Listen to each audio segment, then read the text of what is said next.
George Galloway, and the mother of all talk shows. Welcome to the Open University of the Airwaves with George Galloway. No mercy for the Palestinians. Netanyahu has proposed Tony Blair as the humanitarian coordinator to oversee the final stages of the final solution for the Palestinian presence on the Mediterranean. And President Macron becomes the first Western leader to break ranks and demand ceasefire now. Netanyahu accused him of making a moral mistake. Being accused by Netanyahu of lacking morality is like being told to sit up straight by the hunchback of Notre Dame.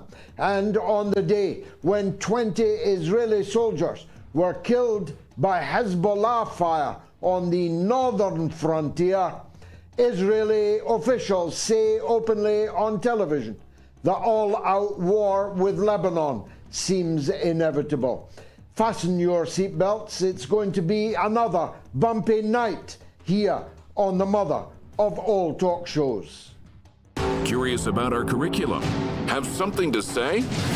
Then call us now to join the debate on the mother of all talk shows. The only education you can get for free.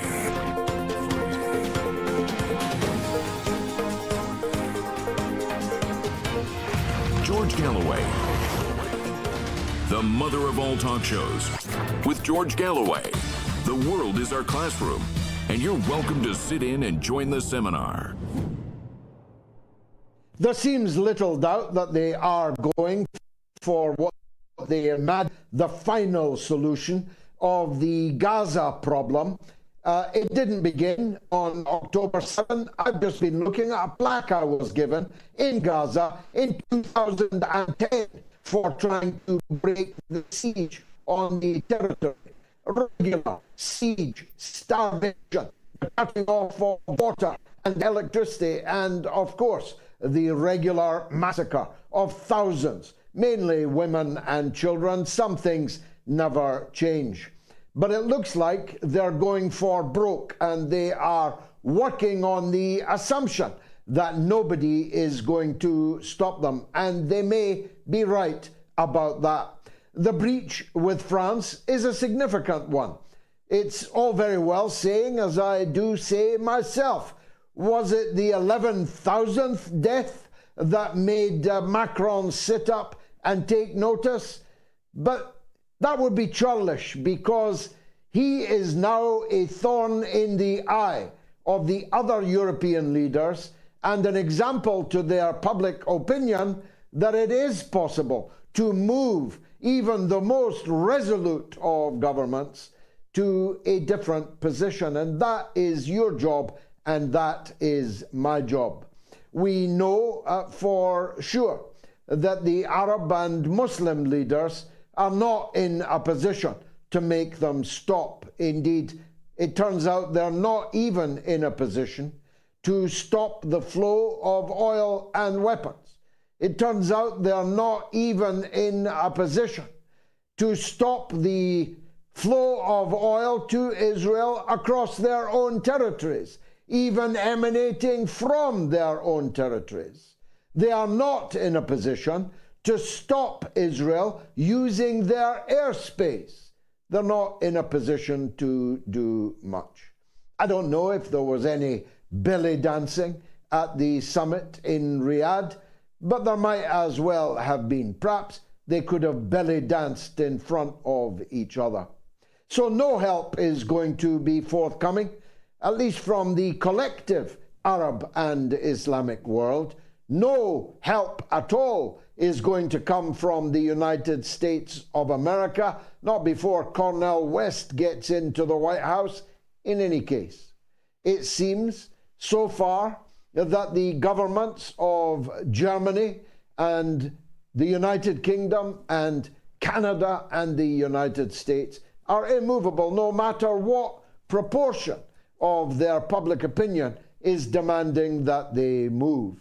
This weekend, again, has been enormously impressive as the populations of virtually every country in the whole world mobilized in their tens, maybe in their hundreds of millions.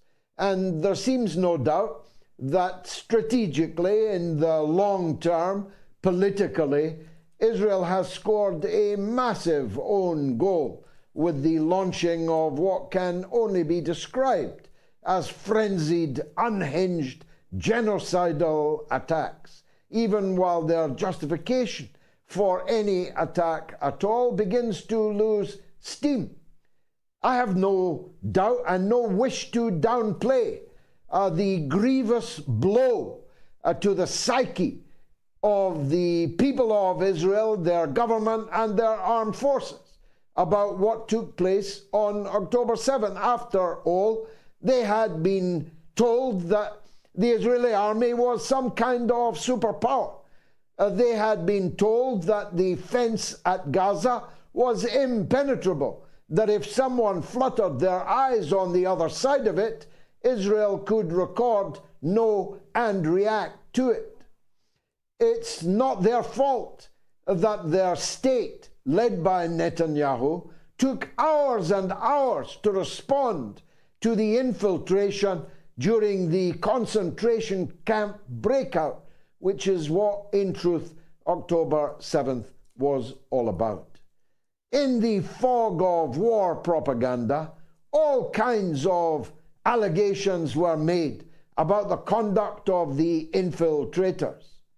But every day, it seems, the Israeli media itself, including, but not excluding others, including the greatest of them, the paper of record in Israel, Haaretz. It seems that a significant number of the Israeli civilians who were killed on October 7 were killed by the Israeli armed forces themselves in their Hannibal-directed frenzy to kill anything that moved, to avoid the taking of hostages, which is exactly what the Hannibal directive issued years ago by Netanyahu was determined to stop, because the cost of exchanging hostages has proved extremely expensive for Israel in the past. Footage emerged in the Israeli media of an Apache helicopter, maybe two, raining death and destruction on cars moving along a highway. In it, no one knew, just blow that car away. Footage has emerged of the destruction of houses on the kibbutzim, which can only have been caused by tank shells or by helicopter gunship shells. Even the Times of Israel, the gutter press in Israel, have conceded that there is no evidence of rape being used by the infiltrating Palestinian fighters. The 40 dead babies beheaded has also been acknowledged widely to have been a falsehood, the kind of falsehood that has fueled, even started, many wars. But I'm not in any sense downplaying the pain suffered by the people of Israel, psychological pain, physical pain. But they've gone too far. So far as most of the world is concerned, they've gone far too far. So far as people who long supported them, defended them, like Macron, they have gone far too far. An eye for an eye is one thing, but 11,450 pairs of eyes, 74% of them women, children, and elderly people, is way too far. Cutting off water from people who are dying of thirst is definitely going too far. It's beyond biblical. It's beyond the Old Testament that. You can't do that, at least now that people can actually see on their screens, on their phones, exactly what it is that you are doing. So there is no doubt, surely, in the minds of anyone, even Netanyahu, must know that a world pivot has occurred in the last 5 weeks, so far as public opinion is concerned. But that isn't saving any lives down in Gaza right now. They've gone from saying they would never bomb a hospital, must have been a stray Hamas rocket, to actually attacking in broad daylight every single hospital in Gaza, shooting through the windows, killing patients and doctors. 2 gynecologists, an obstetrician and a gynecologist, murdered today by Israeli bullets fired through the window of their clinic.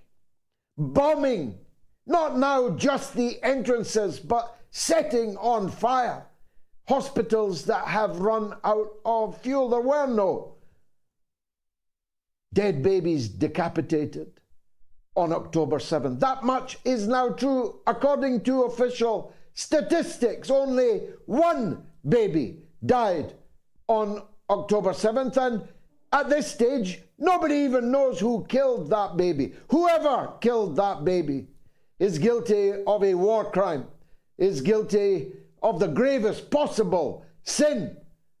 But 1 baby killed but not decapitated pales into a very, very pale shade of red compared to the slaughter of thousands upon thousands upon thousands of children, infants, toddlers, suckling babies, babies that never even got the time to suckle. You see, you can't do that in an era where we can all see it happening and expect the consequences in the long term not to be grave, but in the short term. The Palestinians are being massacred. There were no beheaded babies, but there were 39 babies cut off from their incubator today in Gaza. 2 of them have already died. The others will surely die. Premature babies who needed those incubators to live now have no incubator and are lying wrapped in blankets in a hospital being shelled and rocketed and subject to rapid fire from automatic weapons, even through the window of the ward. These patients, the entire ICU cohort, the entire cohort of everybody in the intensive care unit of Al Ahli Hospital is now dead this evening. Everyone.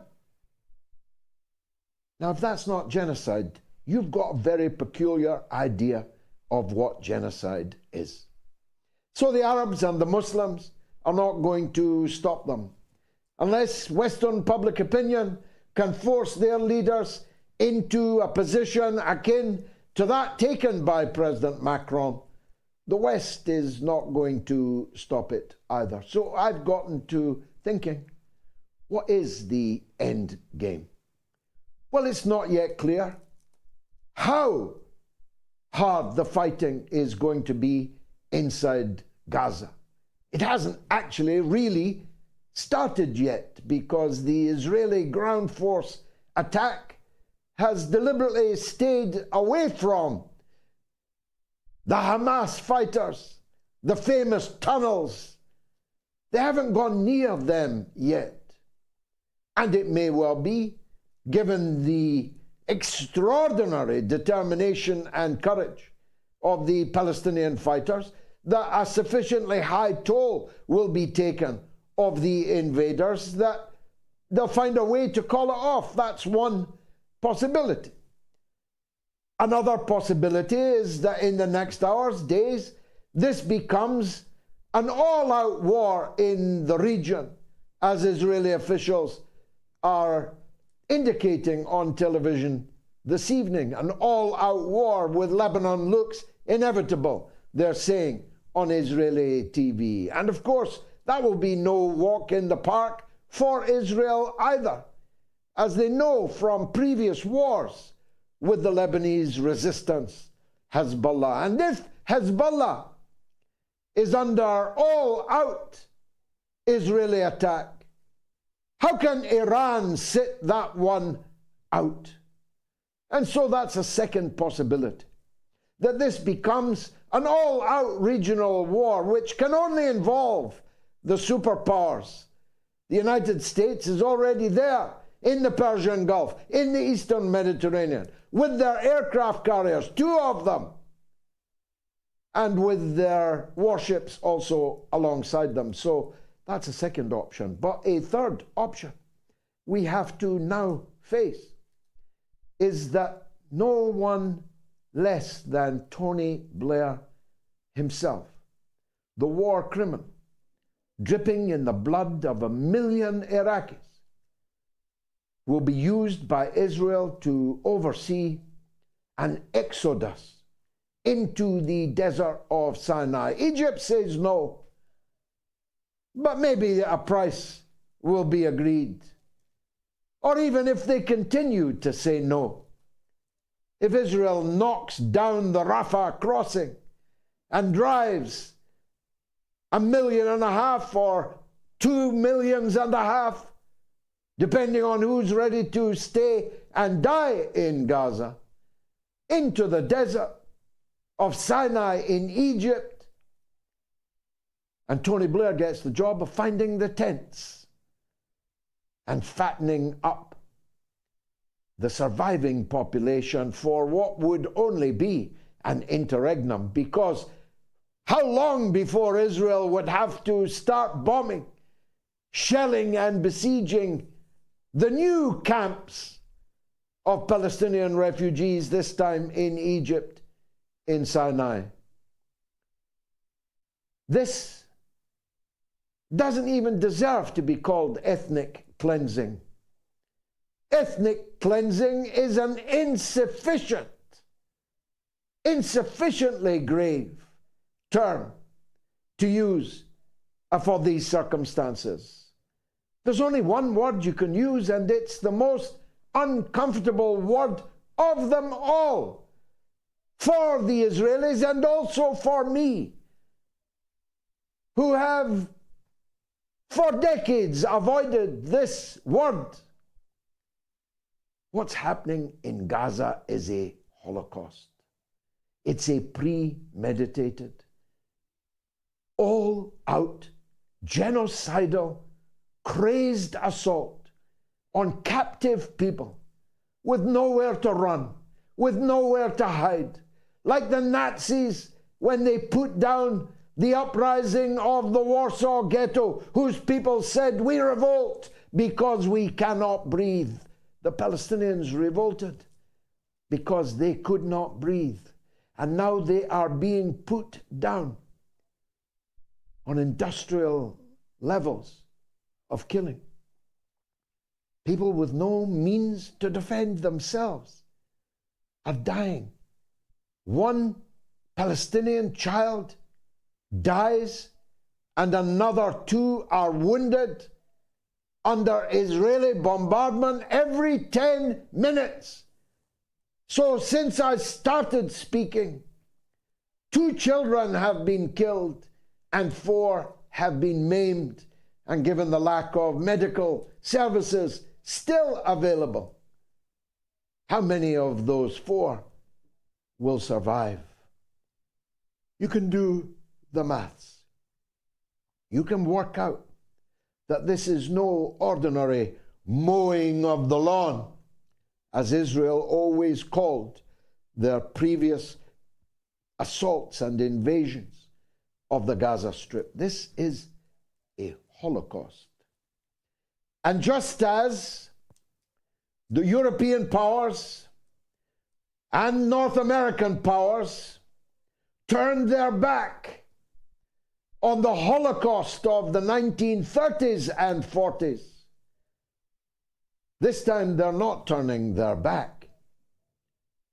they're actually fueling the perpetrators of that Holocaust with oil, with weapons, with money, with propaganda, with new and ever more ridiculous laws. In Germany, yesterday, it became a crime to use the phrase, "Stop the genocide." Think about that. In Germany, it is a crime, imprisonable, for saying "Stop the genocide." Hats off to the millions, tens of millions of marchers yesterday, but unless we can move our governments, and quick, we're entering a dramatically different and new phase of the Palestinian disaster, catastrophe, Nakba. Stay tuned. It's the mother of all talk shows.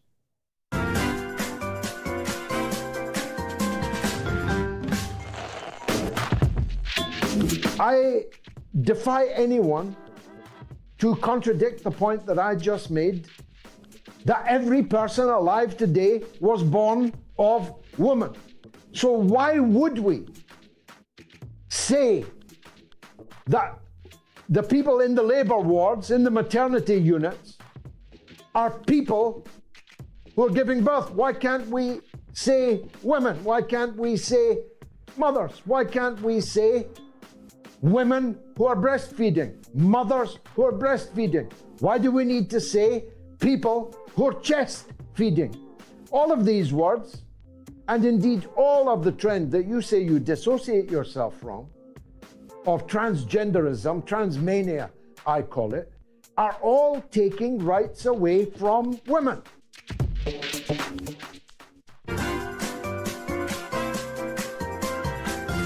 You are listening to the mother of all talk shows with George Galloway.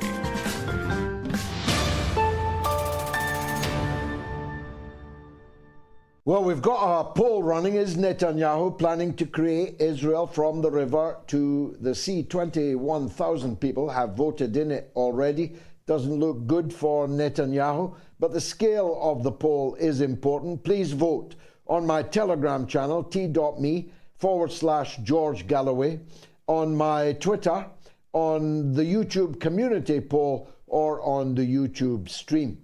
If you're watching on Facebook, Instagram, any of the other platforms, please share the output that you are watching. Tell all of your contacts and friends that this show is on now, that it is discussing the most important issues it could possibly be doing so.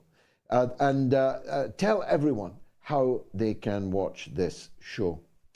Now, Ireland has been a beacon to the entire world in the course not just of this 5 weeks, but reaching new heights.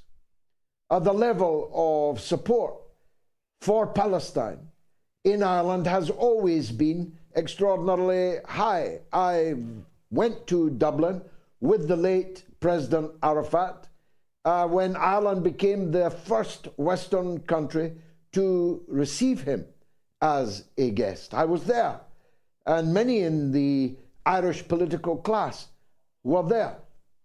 And that's going back to the 1980s, maybe the early 90s, I no longer recall. But it was the first Western country that received Arafat was the Republic of Ireland. And partly as a result of Irish peacekeepers and Lebanon and so on, there's always been a substantial number of people in Ireland sympathetic to the Palestinian cause, but that has now reached a national consensus.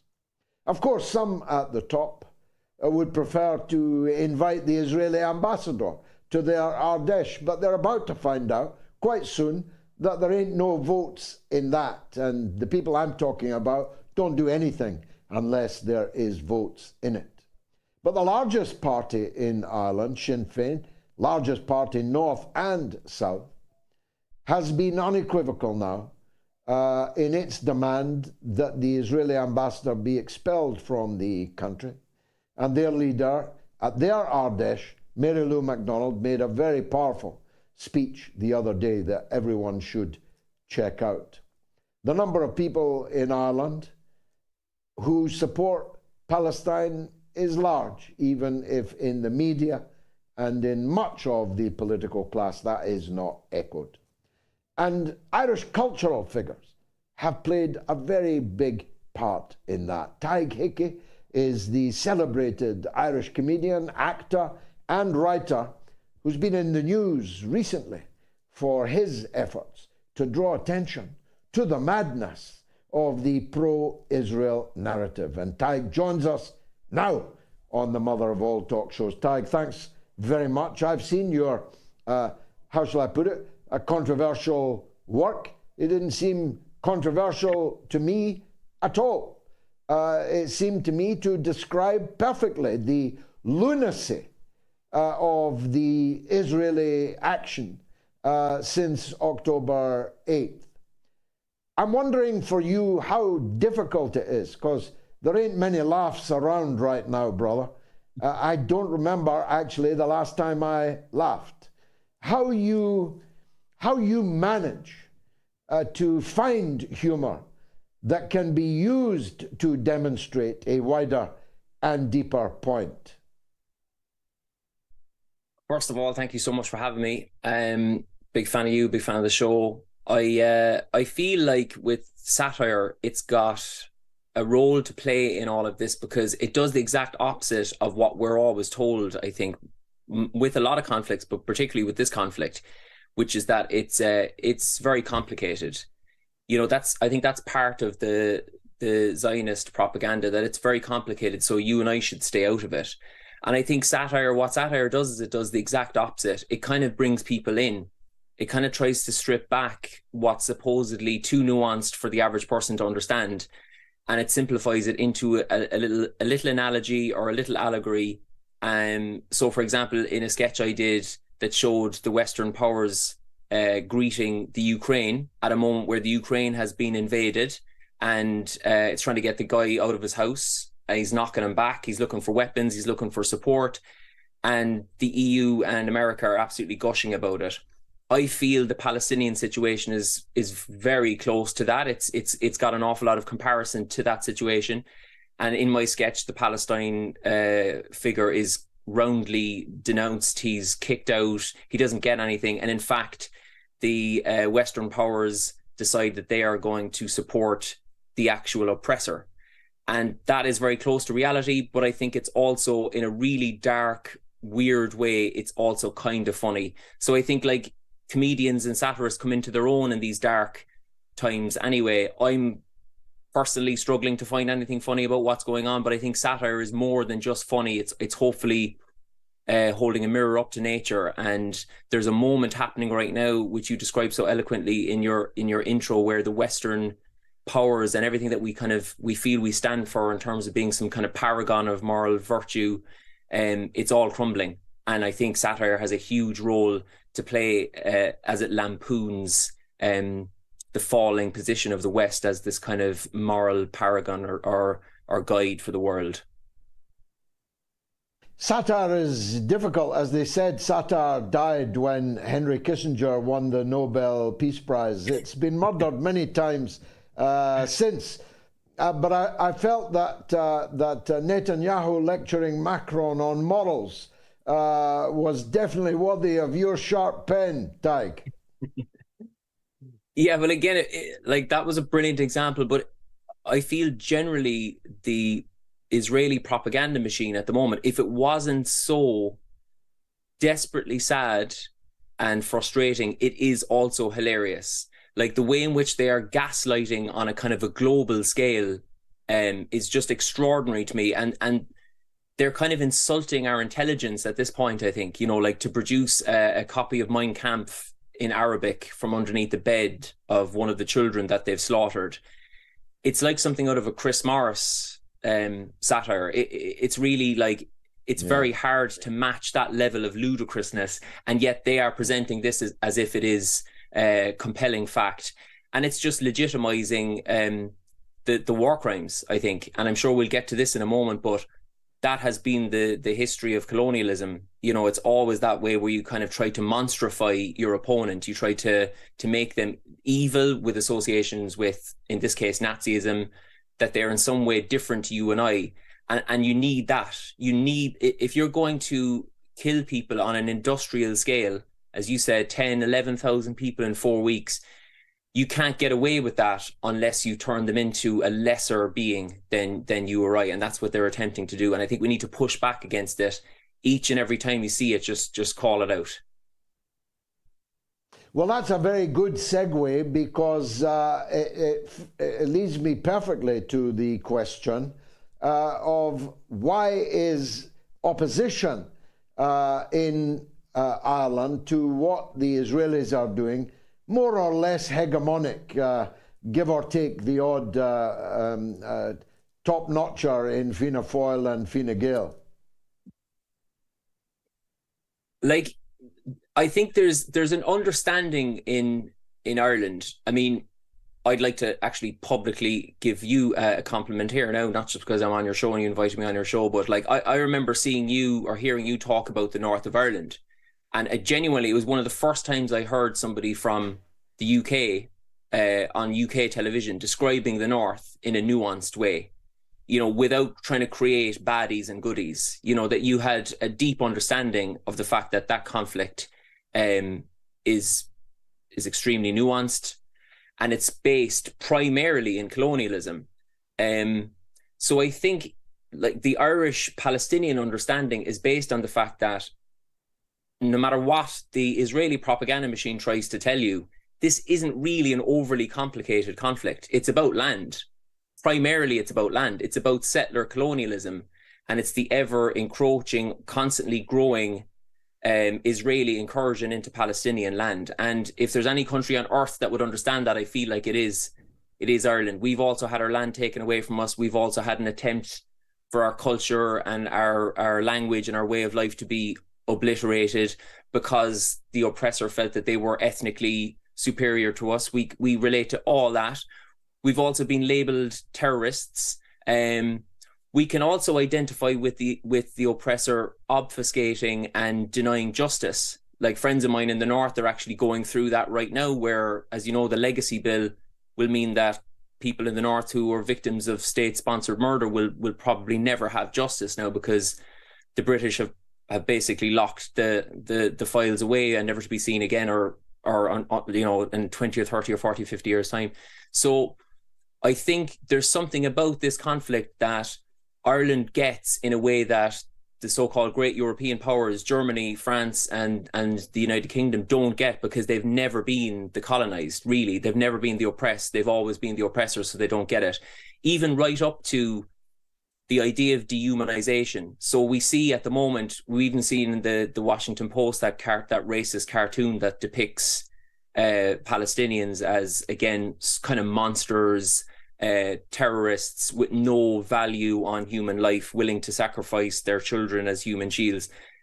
It's straight out of the colonial playbook. Like, we used to have, as you well know, Punch magazine, you know, used to depict Irish people as kind of monsters, ape-like, and that again was a means for the British to carry out their atrocities and to legitimize them, that we were in some way inferior. So I think we just smell a rat about this whole thing in a way that the rest of Europe probably doesn't. And it's solidarity with substance. That's why you see people on the streets. That's why I do what I do, because I feel like it's my duty out of a sense of solidarity. It's great to kind of say, oh yeah, I support Palestine, but you have to be active about it. Like, there's a genocide happening right now.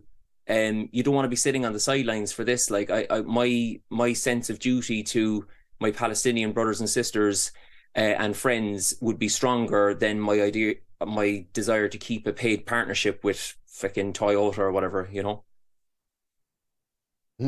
Well, on to that, the powers moved against you pretty quickly because of the strength and the popularity, the accuracy of your satire. You felt the hammer coming down on top of you. Tell us what happened and where you've survived, where people can follow you. Yeah, to be fair now, it's so I've been a lot of my videos are removed from TikTok because there's a kind of a campaign to get stuff removed. But I'm very lucky because it seems like I've got enemies in high places, but I seem to have friends in high places too, because the videos have since been restored. The usual backlash that I get in connection with these videos is like something that I would normally receive anyway in Ireland, because my stuff is always political, and in the south of Ireland we can be a bit squeamish about anti-colonialism. It's kind of weird. Like the ruling class in the south of Ireland are a little bit more squeamish about taking the mick out of the Brits than actually the Brits are. Like most of my following like is in the UK from lefties that are like really open to the idea of anti-imperialist thinking and satire and stuff. But so I'm well used to being censored and whatnot. But it's from the sublime to the ridiculous. I mean, like over the course of the last few weeks, somebody purporting to be a Zionist witch put a spell on me. But I've since had that spell undone, I think, because a lot of Muslim people reached out and they undid it. What was interesting about so I did this sketch depicting the situation as a kind of somebody who's been stung by a bee, and in order to gain, revenge against the bee, they burn the house down that the bee flies into. So I just thought it was interesting the criticism I got for it was about reducing the attacks on October 7th to a bee sting. But I also reduced what's happening to Palestine and Palestinians, genocide, ethnic cleansing, Holocaust, you described it as. I reduced that to one burnt out house, and I didn't get one single complaint. So I just thought it was interesting that there seems to be a hierarchy. There isn't parity of esteem when it comes to taking the mick out of the two communities. One is very quick to jump in as if they're a more venerable group of people than the other.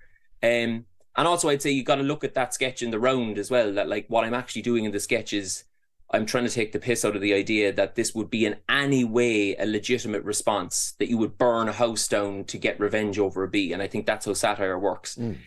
But to answer your question, I suppose. We'll come back to you, but let's make a British-Irish comparison here. The bombing, the Irish Republican Army's bombing of the cavalry and the horse guards parade. The British answer it by levelling every dwelling in Derry or in West Belfast, and slaughtering every man, woman and child within those houses. That's what has happened in the case of Gaza in the last 5 weeks. And to be fair to the British, what didn't happen when the IRA bombed the cavalry in the presence of the Queen? Absolutely. I think I made a similar comparison at the start of this, that, it would be like, as you say, like carpet bombing Belfast during one of the IRA attacks on the mainland. And I think we both know the reason that didn't happen and that wouldn't happen is because we're white. Irish people are white, and it would never be accepted. Though the British might have thought that they were ethnically superior to us throughout the centuries, they've had to put that idea away now. And we're white, we're closer to the Ukrainians. You won't get away with that. But when it comes to brown and black people, the West has proved time and time again that there's a hierarchy of importance, and they're way, way down the list. They don't matter. I mean, like, just one quick point on the idea of the terrorist and the freedom fighter thing again, which I think Irish people identify with. Like, if an alien landed on Earth at the moment and you presented him with the facts of the matter in Gaza, and you said, this one group at the moment are bombing indiscriminately hospitals, schools, they've killed UN workers, they've killed media representatives, they've killed mostly women and children, and they're up to 11,000 murders in a month. You would forgive that alien for assuming that that was the terrorist. But actually, we're led to believe by mainstream media that that's the government who are using precision targeting, and they're minimizing human casualties. And the terrorists are the guys who broke out of their concentration camp and committed. And as you said at the start, we still don't know. It's incredible that we still don't know the details of what actually happened on October 7th. And yet there was this ferocious genocidal response to it. I just think that's unfathomable. That you could launch that type of war without the facts of the matter. People are accusing me all the time online, for instance, like just a quick example of, of being an apologist for rape and beheading babies. And as you pointed out at the start of your show, there's no evidence. There's no evidence for that at all. So if it wasn't so horrific, it would be funny. Yeah. Tell us how we can watch you, Tadhg. Thank you so much. So yeah, if you just go to TadhgHickey.com, I've got a book out at the moment about a memoir about my alcoholism. It's called A Portrait of the Piss Artist as a Young Man. I've got tour dates coming up next year. But actually, do you know what? The main thing I'd like to plug is I've got a fundraiser for Gaza. So if you go to like @Tadhg Hickey on Twitter or @Tadhg Hickey CML on Instagram, I'm constantly posting about this fundraiser. It's at 11,000 at the moment. I'd love to get it to 20,000, and then I'm donating to the Irish Red Cross, who work directly with the Red Crescents on the ground in Gaza. So I'd love some support on that. Fabulous. Take my hat off to you. Tadhg Hickey, Irish comedian, actor and writer extraordinaire. Thanks very much for joining us. Been a pleasure meeting you. Is Netanyahu planning to create Israel from the river to the sea? Duh. 21,000 people have voted. Make sure you get your vote in. It's very important. The quantum in this case is very, very important. Let me take a quick break, then it's your calls all the way to the hour.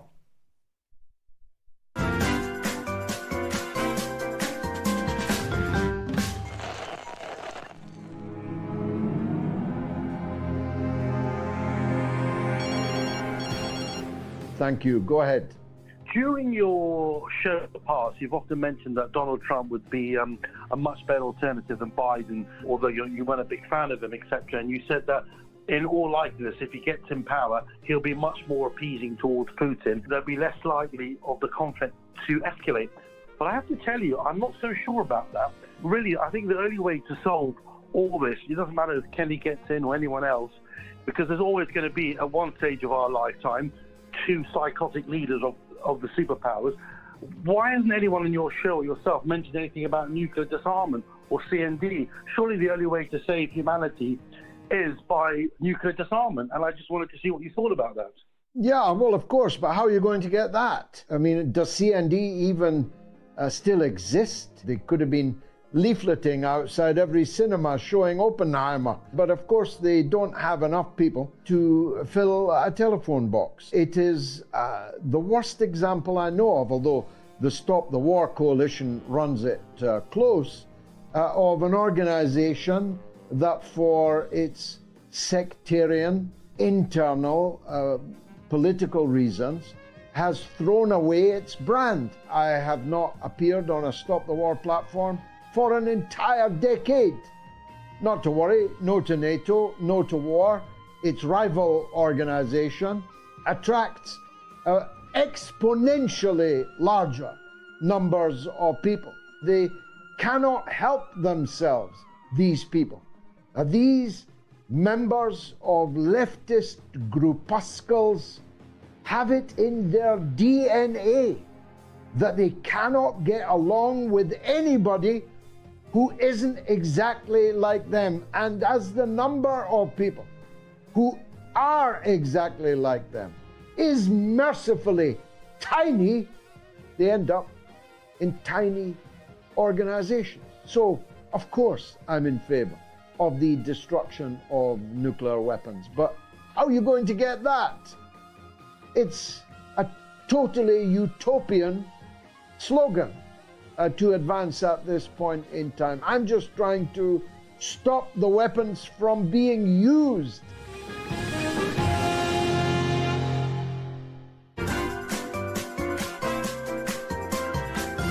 You are listening to the mother of all talk shows with George Galloway.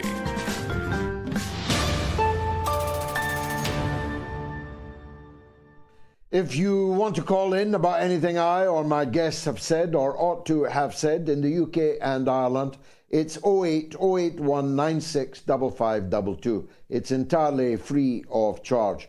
In the US and Canada, ditto. It is toll-free, +1 844 944 3344. and in the rest of the world, it's 44203 966 2625. Beverly is the first caller. She's from England, from Yorkshire, and wants to talk about Tony Blair. Beverly, welcome. What would you like to say? Oh, good evening, George. It's so wonderful to speak to you. I'm a big fan of yours. I really Thank just you. wanted to say about Tony Blair and Netanyahu, about them both being a pair of war criminals. So why would they not want to be together in talks about anything whatsoever? You know, and also the other reason I called you really was because I was so upset about the babies and their incubators, because I've been watching this since obviously the start, and the shock has really got to me. It's been bad enough, thousands upon thousands of people that Israel has already murdered, but these babies, as well in their incubators, it's just too much for a person to bear. It really is, and. It is. It's very hard to bear for all of us, particularly those of us who have children or grandchildren. Yes, it's yes, impossible exactly. to look at your own children and not see Yes. what's happening to other people's children. Yes, that's right. Especially, like when you have got youngsters. I mean, my daughter's older now, but I saw a little girl on one of your shows. Well, not one of yours, I beg your pardon, but one of the shows that showed this little girl saying how afraid she was to die, and she reminded me so much of my own daughter, at that age. I was just absolutely horrified, and I've been horrified since it started, and I'm horrified now. And George, can I ask you a quick question? Is there no way that you could become Prime Minister of this country? Is there no way? Because we need someone like you. There's no one for me to vote for in this country. No one. You can't vote for Labour. You can't vote for the Tories. You can't vote for any of them. They're all the same. They're all warmongers. We need somebody that we can really vote for in this country. Well, I wish, Beverly, I wish there was a way, but there isn't. If there's no one to vote for, you should put a mark through the ballot paper, through all of them, none of the above. Spoil your ballot paper. It's a perfectly legal thing to do. Or don't bother going to the polling station at all and make your point that way. In the collapsing turnouts in British elections, one day people will get the message that nobody wants any of the political class to govern them. To be the Prime Minister, you need to have the support of 326 members of Parliament. And at my age now, that's simply an impossible task. I will be running in more elections next year. And my fellows, my friends, will also be running. But we are small and financially weak, and therefore cannot possibly give everybody in the country the opportunity to vote for us. We are doing what we can, and what we can do will be greater if people join us. And so you know where to go on that. I'm the leader of the Workers' Party of Britain. As a start, please follow them on social media, and if possible, get more deeply involved. Beverly, thank you for your beautiful words, and I felt your pain very keenly, I must say. Mohammed Hijab, the distinguished scholar, writer, and activist and broadcaster now, has really broken through. In the course of this conflict, he has become one of the most important go-to people for analysis and in order better to understand why this is happening, what's going to happen next. He appeared here only a few weeks ago, and it's turned out to be one of the biggest of all Mother of All Talk Shows interviews. And he's been kind enough to come back so soon. Mohammed Hijab, thank you very much for that. I wanted to speak to you about the demonstration in London, not just in London, of course, in Manchester, in Glasgow, in Edinburgh, in Cardiff, all over Britain, the land of Balfour, the land where this disaster was authored, the land of Tony Blair, yes, the land of Rishi Sunak. But my goodness, there are many millions of British people who say no to it all, isn't there? There is, and I was really shocked to see the numbers. I mean, I saw the kind of the bird's eye view from the drones and all that kind of thing, and it was actually quite shocking. I mean, you can see it on the screen now. I don't think I've ever seen a protest that big. I don't know. Have you seen anything like that, George? I mean, have you seen anything? You've been more active than I have. Well, since the Iraq War, there hasn't been a bigger one, and that was up there in the top 3 in all of British history. Quite a remarkable thing in the middle of November. Absolutely unbelievable. And I mean, I have to say, I'm very, very proud of the British people. And this shows you where the British people are at in terms of believing where they're at in this conflict. They cannot, I mean, it's a good sign, I think. It's a really good sign to show that the British public cannot see images like they have been seeing on social media, on the internet, of young children being brutalized, being killed. Some really horrendous images. I'm sure you've seen them as well. You've been sharing them on X, and I've been retweeting some of the things that you've been putting. Unbelievable, really. It's changed the game. I can't even live in the same way anymore. Looking at those images, you know, I saw one particular image of a sister and a brother, and the sister is coming out of the rubble, and she's speaking to the brother, and she's giving him encouragement, and she won't move on without him. It was absolutely devastating to watch. And the kind of justifications that are being put forward for this kind of brutalization is absolutely shocking, George. I can't believe it.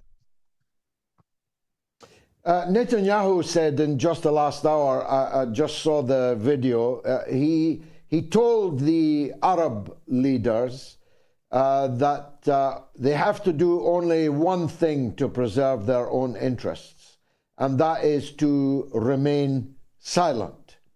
It's a deeply humiliating order, but it's an order that is likely to be obeyed by most of them. That's very hard to bear for a Muslim scholar, isn't it? Absolutely is, and it's sad to see. And unfortunately now, as you know, we have regimes that are not, in fact, independent. They're not representative of the populaces of those particular countries. And to be fair to those particular countries, we have seen mass protests in those countries, in Jordan, where I'm originally from in Egypt, all over the Muslim world, in Pakistan, we have seen mass protests. Obviously in Turkey as well, we've seen mass protests, people taking to the streets and really showing their concern as well. So it's only a matter of time and that's what people need to realize, that no matter what the political elites say, there's only so much time until there's a critical mass, and the political elites, I'm sorry to say, might not be as relevant as they think they are. And those things, if the situation continues, Israel needs to know, and so does the United States of America, that their interest will be something that nobody can protect. Tell me what you think of my 3 scenarios that I outlined at the beginning, Mohammed. One is that, notwithstanding all the bombing, that the up-close and personal man-to-man combat in the alleyways, in the rubble, begins to prove too expensive to the Israeli armed forces, and pressure on Netanyahu gets him to call it off. Second scenario, that it becomes a wider war, with all-out war between Israel and other Arab countries, principally Lebanon, but Syria would undoubtedly quickly become subsumed in that, with the possibility that faraway countries like Iran would then be drawn in. And the third scenario is that Netanyahu wins in the absence of any countervailing force, he does smash open the gates of Rafah, and he does create an exodus into the Sinai Desert of millions of people, whether Egypt likes it or not. How do you weigh those three possibilities? Right, so that's a really good question. So look, this is what I think. I think the third scenario that you just laid out is very, very unlikely. I've been watching very closely the Egyptian news and looking at the micro expressions in the body language and psychology of the Egyptian politicians, and it does not seem the case that they will open up the Rafah border, because I think doing that would, for them, it would create complete instability for their regimes, and that is something I don't think they can be bribed into changing their opinion on. So that's, unless they are blackmailed or there's military action, that's a different situation. I think that's what it would take. In terms of the first and second scenarios, look, I mean, in terms of winning, first of all, winning a war, what does it mean to win a war? So William Martell mentions that, and this is, I think, in the international relations literature, probably the most respected or the most prominent definition, that winning a war is effectively meeting your political objectives. The political objectives that Israel has set for itself right now is to destroy and nullify and annihilate Hamas. Now, the problem with that objective is that Hamas is not just a group of people, 30 or 50,000 fighters. Hamas is effectively an ideology. And Elon Musk said it correctly when he said that when you kill one Hamas, you create another. And as you see, people that have seen their own children, as we've started off this discussion by saying, or their own siblings being killed, are more likely to join Hamas, according to all theories of this kind of political theories and psychological theories, than ever before. So I think the objective that they've set for themselves should have been thought more closely about, because now they've made it impossible for themselves. Beating Hamas is almost an impossible. It's like catching a ghost, effectively, which is ironically what they said when they were fighting Hamas on the ground. Which is the second thing, is that their ground incursion, and I've been following that closely as well, especially on Al Jazeera Arabic. And there is a particular analyst in the Arabic language called Faisal Dawari, who is brilliant, and he's been analyzing what's happening. It doesn't seem that they're advancing. In fact, I mean, we've just looked at we're looking at Israeli figures now. If you look at the Israeli figures, not even the Hamas figures or anything else, just looking at Israeli figures, the IDF recently came on, actually, as reported by The Guardian, and said that, quote unquote, dozens of Hamas fighters have been killed.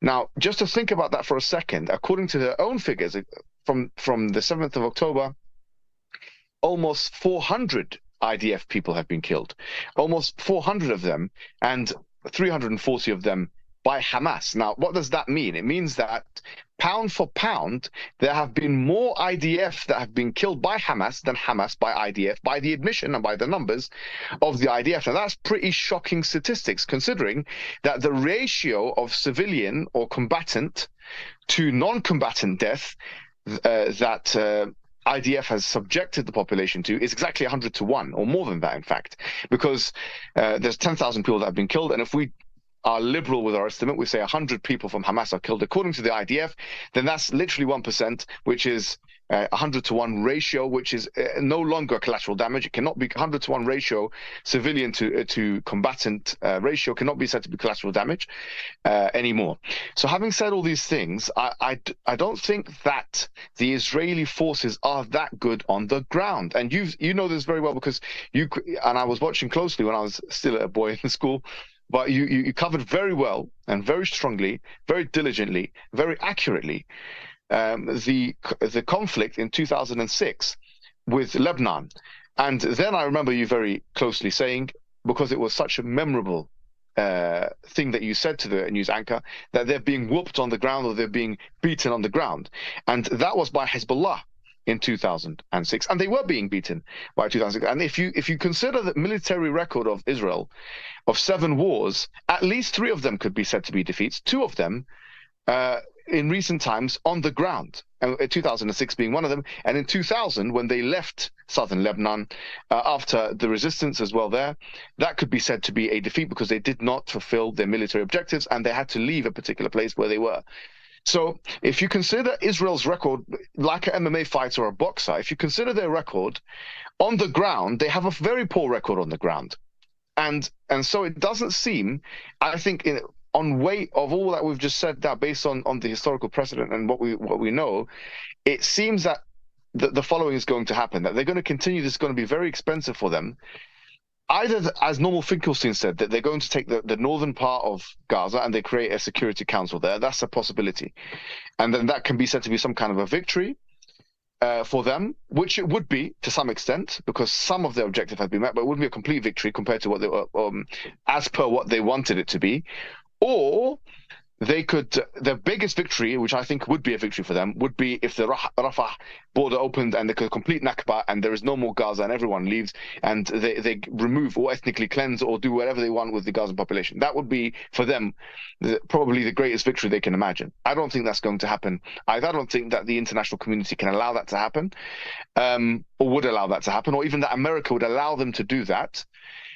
On balance of probabilities, either that they're going to take the north of Gaza, a lot of which is uninhabitable land, what they call in Arabic mantiqatu sifr, literally a place where it's uninhabited, unarable land, and people are not using it, or that they're going to be repelled. I think these are the two possibilities, and that they'll probably cap it off at 20,000 civilians. Because at this point, there is reason to believe that the intention of the IDF, obviously, is to kill as many civilians as possible, as per what they've said themselves, like Daniel Hagari, Gottlieb, and one of the guys who got suspended, I forget his name, but who said nuking the place. There's clear intention there that's coming out. So for them, I think in their mind, killing civilians is a victory. Killing children for them is a victory. They've got exactly the terrorist mentality on this matter. So, but that wouldn't be a victory. But it could be enough to placate kind of like some members or some aspects or some segments of the Israeli populace. These are the two biggest possibilities, either that the north part of Gaza will be taken, as Finkelstein says, as a security council, or that they'll be repelled altogether, which would be one of the biggest losses, actually, in modern times, or probably in their history, if that happens. Well, I think that's a masterful summary. The only thing I'd say, nobody ever lost money betting on what the international community would stand up for. So let's hope that we don't see Tony Blair riding on his white charger in Sinai as the humanitarian coordinator of a new Gaza in the desert. Mohammed Hijab, you're a gentleman and definitely a scholar. Thank you for joining us on the Mother of All Talk Shows. Thank you. Appreciate that. Quick break and then more guests, more calls. Stay tuned.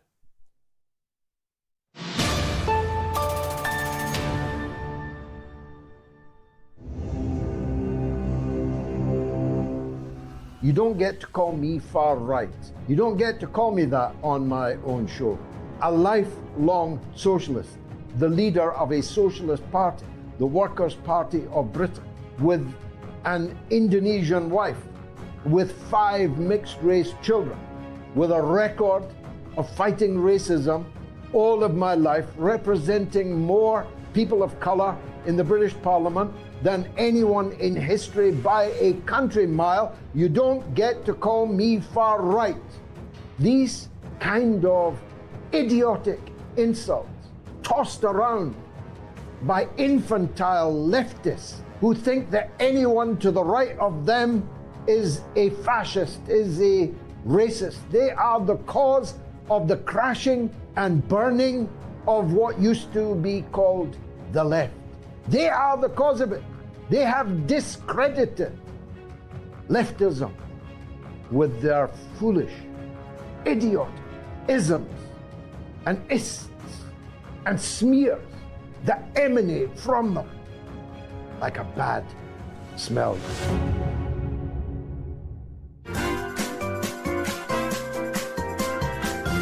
You are listening to the Mother of All Talk Shows with George Galloway.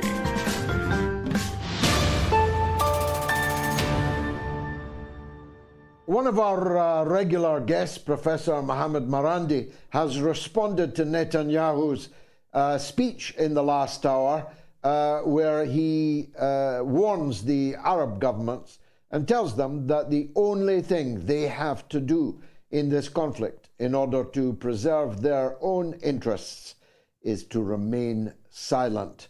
And Professor Morandi asks, will the Arab governments tolerate such an insult from a genocidal monster? Let me think. Is Netanyahu planning to create Israel from the river to the sea? You can vote on Telegram, my Telegram channel, t.me/George Galloway. Follow me on that. On my Twitter, please follow me on that. I've just crossed the 600,000 follower mark, and I'm determined to drive on. You can vote on the YouTube community poll, and you can vote on the YouTube stream. If you are watching on the YouTube stream, make sure you've subscribed to the channel, please, and that you like the show and press the bell so that you know when I'm on air in future. Sean is in England, in Leicester, on Palestine. Go ahead, Sean. Hi, George. I just rung up to say that I'm in disbelief of the whole situation going on. But as far as your last guest goes, Mohammed Hijab, I saw the interview on Piers Morgan with him, and that same evening I also watched the interview with a gentleman called Bassam Youssef. I don't know if you watched that, but if you like dark sarcasm, yeah, I've watched them both. Yeah. Wow. I was just absolutely overwhelmed with the way Bassam Youssef just put the whole thing back at him in quite a non-funny but quite a funny term. I scream at the whole thing where I hear this 1,400 hostages taken, and nobody seems to be putting the amount of civilians killed against this number, and it's like it's tenfold. And I kind of look at the whole thing and I think to myself, oh, who's next? Who's next on this list? You know, who's next to be just extinguished out, to be just knocked off the planet? You know, to be in refugee status where we're wandering around with no food, no water, no nothing. You know, we've got a population of people who seem to be blindfolded to the fact that if you didn't like the COVID thing, you were a COVIDiot. If you didn't like Russia, you were a terrorist sympathizer. If you don't like the injection, you were an anti-vaxxer. If you didn't like Islamic people, you were an Islamophobe. At what point do we get away from this? That's a very, very powerful call, Sean, and I wish I knew the answer to it. Pavlov and his dogs was a very illuminating experiment. Or quite near where I live, there's a very large flock of sheep, and I watch in thrall a single, very beautiful and clever, but a single black and white collie dog round up hundreds upon hundreds of sheep with absolute dexterity and ease, even on to the truck for the final journey to the slaughterhouse. The sheep go very easily indeed, and that one sheepdog can be compared to the hundreds, maybe thousands, of journalists and broadcasters and politicians who are in the falsification business, who are in the propaganda business. And whatever they decide is the next thing, well, that's the next thing. And you adumbrated several of them. I've lived longer than you, and so have seen many next things. And these sheepdogs generally prevail with the majority, at least, of our population.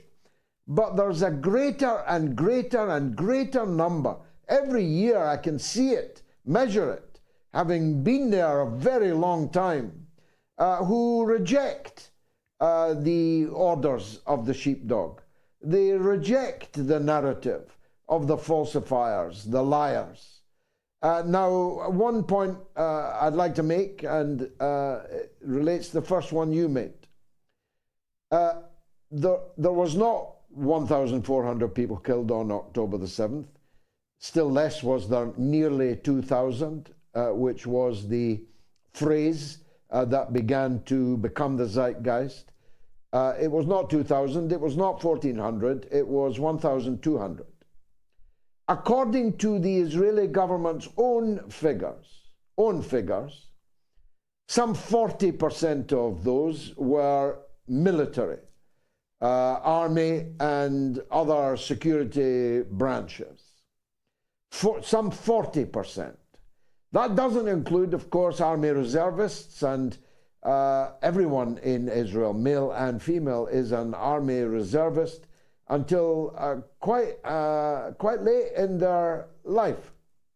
But undoubtedly, there were civilians killed, a significant number of civilians killed. Some of those, it is now unarguably clear, were killed by Israeli force itself, including by helicopter gunship, and definitely including tank fire on houses. So we don't actually know how many civilian people were killed by the Hamas and other resistance fighters that broke out of the concentration camp on the 7th of October. But it is certainly, as you put it, infinitely fewer, almost infinitely fewer, than the number of civilians that have been proudly massacred by Israel in reply. And I refer you to what I said at the beginning. An eye for an eye, a very Old Testament thing, runs the risk of leaving the whole world blind, as Mr. Gandhi said. But an eye for an eye, you can understand. But you cannot go on massacring tens of thousands of people in reply, in revenge, for what by my mathematics would be some hundreds of people killed in that prison breakout, in that concentration camp breakout. But here's the rub, Sean. If nobody stops them, they're not going to stop. If the Arab leaders do as Netanyahu has just humiliatingly ordered them to do and remain silent, and the Western governments do nothing to stop them, and the US government and the Canadian government do nothing to stop them, well, why would they stop? They're not going to stop because thee and me agree that they're proper bastards on a television show on a Sunday night. Sean, thanks for that great call. Let's go to Doha in Qatar, where Hassan is on the line. Welcome, Hassan. What would you like to say? Hello. Hi, George. Hi. You okay? Hi. Yes, all good. Thank you. Go ahead. Interesting I've met you before, actually, previously, and I've also called in a long time ago, so it's good to speak with you again. Okay, brother. What I wanted to say was, I want to have like kind of a nuanced conversation about what Israel has been doing over the last 4 weeks and how it's continuously pushing boundaries. Firstly, it starts by cutting food, cutting electricity, cutting water. Then it starts to kill indiscriminately. There's bombs hospitals, bombs churches, mosques. It kind of keeps testing how far it can go.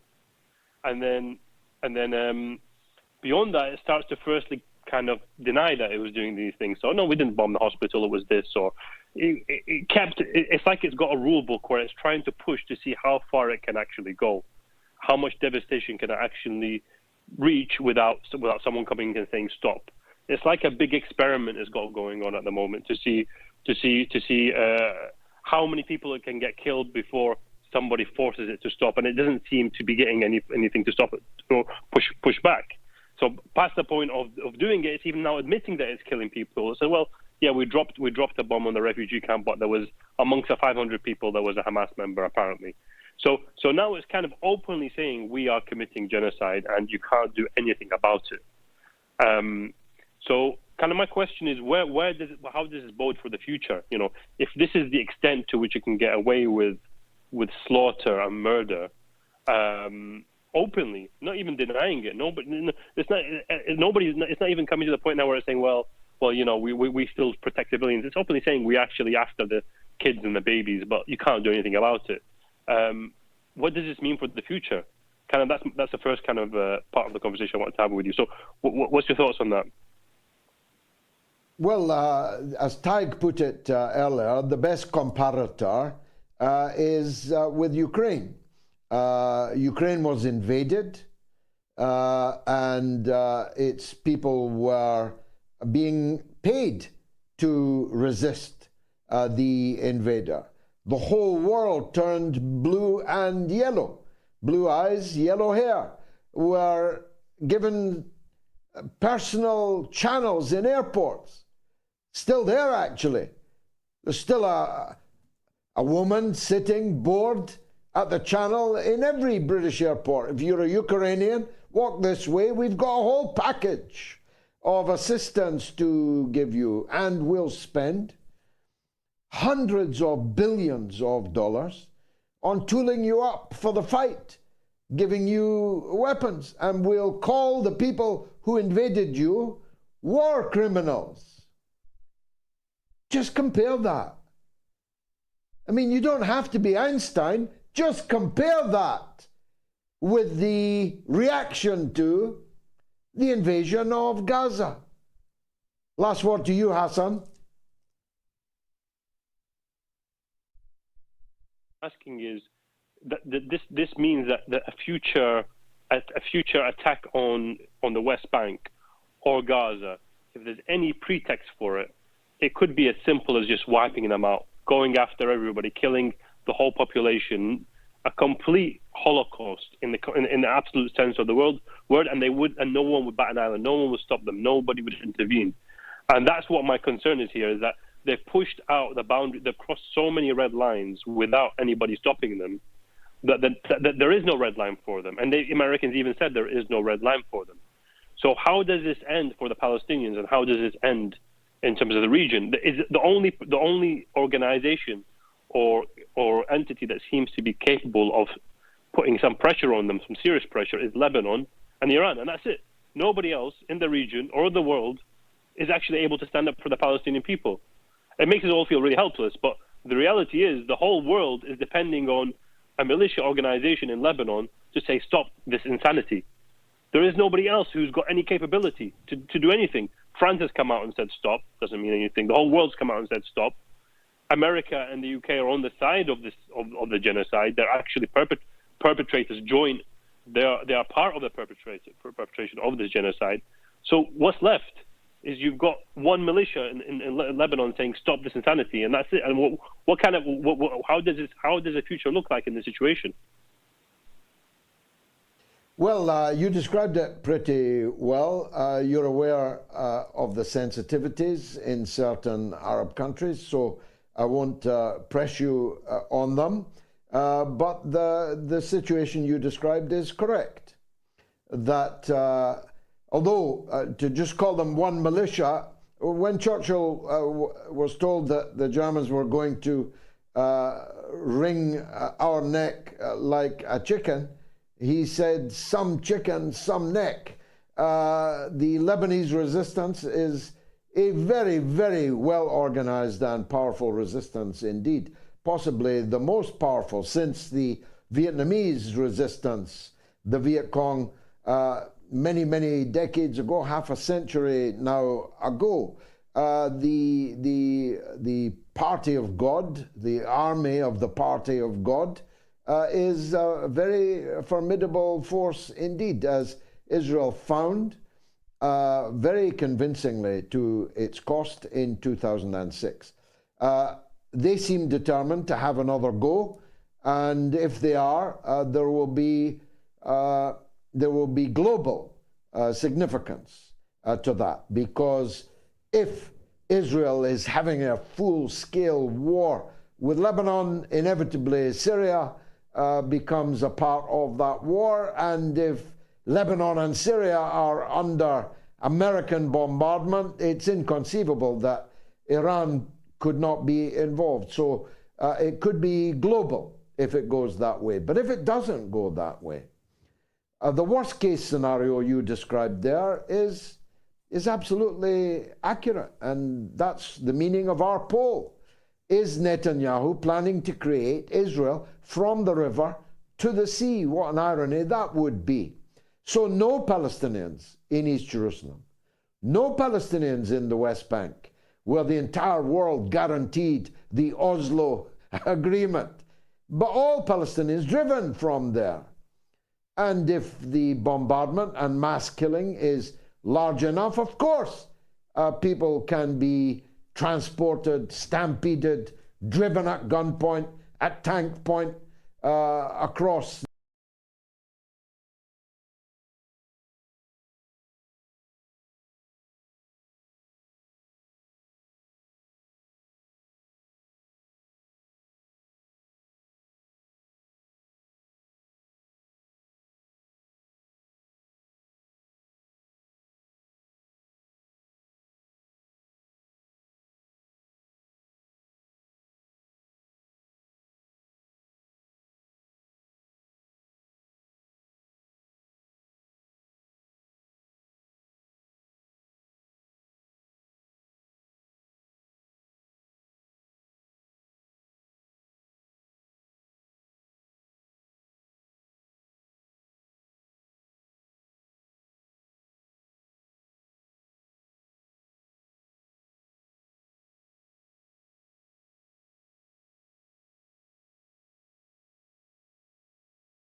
Changes happening, maybe not in my lifetime, but we may be witnessing the birth of humanity.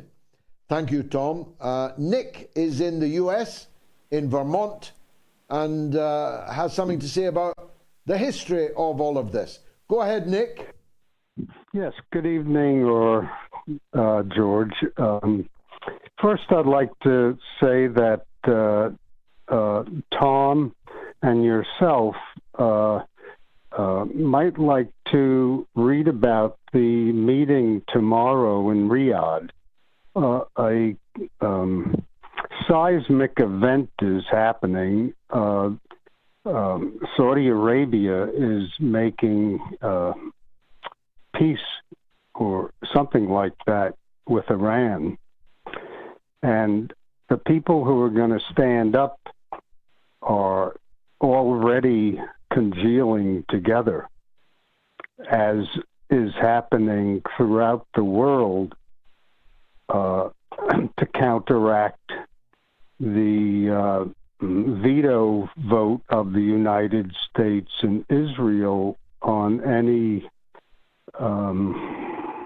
humanitarian efforts. What I'd like to really say, though, is that Europeans who were persecuted came here to America. The British were not able to contain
is not only financed with firepower, but also with long surveillance techniques that were developed in the colonial period and sure. in the Philippines. But that's mostly what I wanted. The axis of evil is clear enough. I'm interested in this epoch-making meeting that's taking place tomorrow. Actually, Saudi Arabia and Iran were together yesterday with all the Arab and Islamic countries, and they were unable to agree to do anything meaningful at all. And some countries were strongly in favor of certain actions, well short of war, but certain actions that would have influenced the situation. But this was vetoed by Morocco, by the UAE, by Saudi Arabia and Bahrain. And therefore, you'll have to forgive me, I'm not expecting much out of the meeting you described tomorrow, or anything at all for that matter.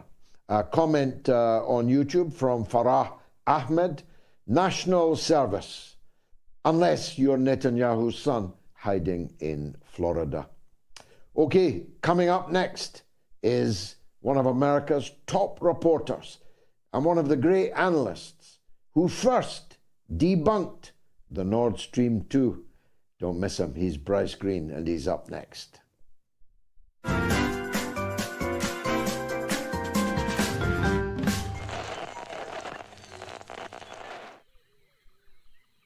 The airwaves. This savannah is a rigid dichotomy of fact and fiction. As Vischer says, the Twitter sphere where the slightest misjudgment can spell being cancelled. One species rules over the airwaves through its ability to adapt and survive in even the harshest environments. The George Galloway.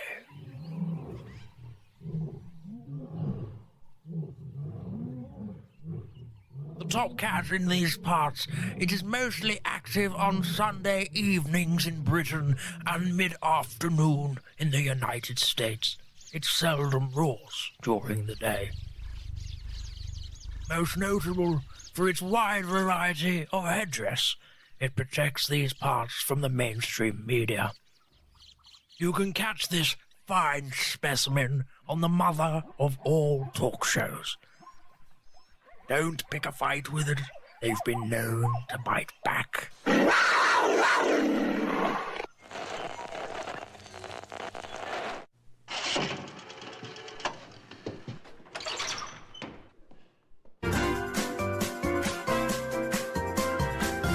You are listening to the mother of all talk shows with George Galloway.